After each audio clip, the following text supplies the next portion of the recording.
জয়গুরু বন্ধুরা, দাস কিচেনের নতুন একটি ব্লগে সবাইকে স্বাগত। আজ আমরা রান্না করব ডিমকে পনিরের মতো করে কেটে আলু দিয়ে তরকারি। তার জন্য 3টে ডিম নিয়ে নিয়েছি। ডিমটাকে ফাটিয়ে একটা টিফিন বাটিতে দেব।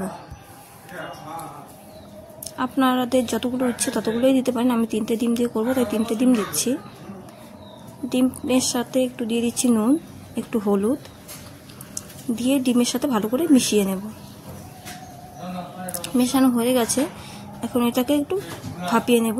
ভাপিয়ে নেওয়ার জন্য এটা টিফিন বাটিতে করে ভাপাবো। তার জন্য আমি কড়াই বসিয়ে দিয়েছি। কড়াইয়ে জল গরম হচ্ছে, ওই কড়াইয়ের মধ্যে এটাকে আমি ভাপিয়ে নেব।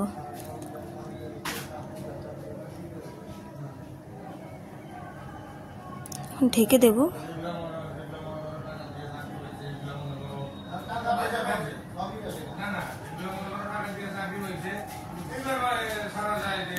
ভাপ হতে থাক, ততক্ষণে আমি মশলাটা করে নেব। মশলাতে দিচ্ছি পেঁয়াজ, রসুন, লঙ্কা। মশলাটা হয়ে গেছে, তুলে নিচ্ছি। ডিমটাও হয়ে গেছে, বাটিটা খুলে দেখো ঠিক এমন হবে।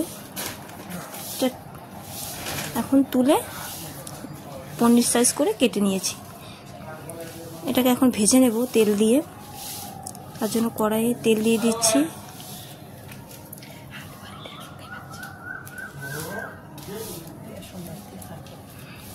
এটাতে এখন একবারে সোমবাস দিয়ে দিব। সোমবাস দিয়ে তারপর সব কিছু একসাথে ভেজে নেব। সোমবাসে দিচ্ছি একটা পেঁয়াজ,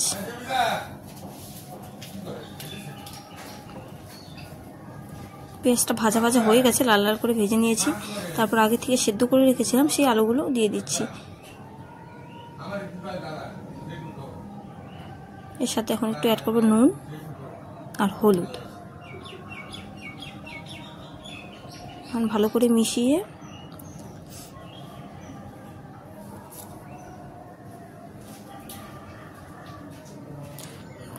আলুগুলো ভাজা হয়ে গেছে। এখন এই পর্যায়ে আমি দিয়ে দিচ্ছি ডিমগুলো।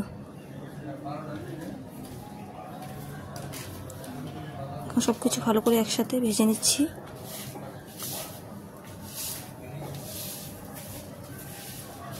মশলাটা যে করে রেখেছিলাম সেই মশলাটা এখন দিয়ে দিচ্ছি, দিয়ে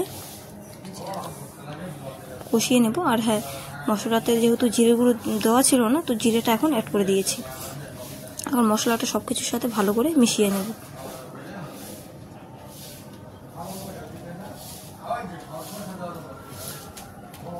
এটা 1টা 2টো 3টে 5টা যতগুলো ডিমই হোক না কেন দিয়ে খুব সুন্দরভাবে করা যায়, কোনো অসুবিধা হয় না।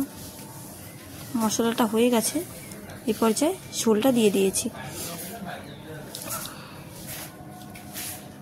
এখন ঝোলটা ফুটুক।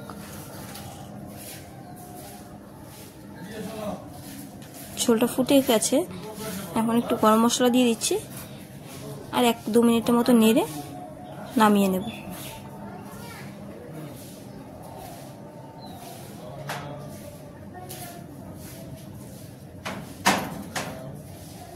আমার আলু পনিরের তরকারি রেডি।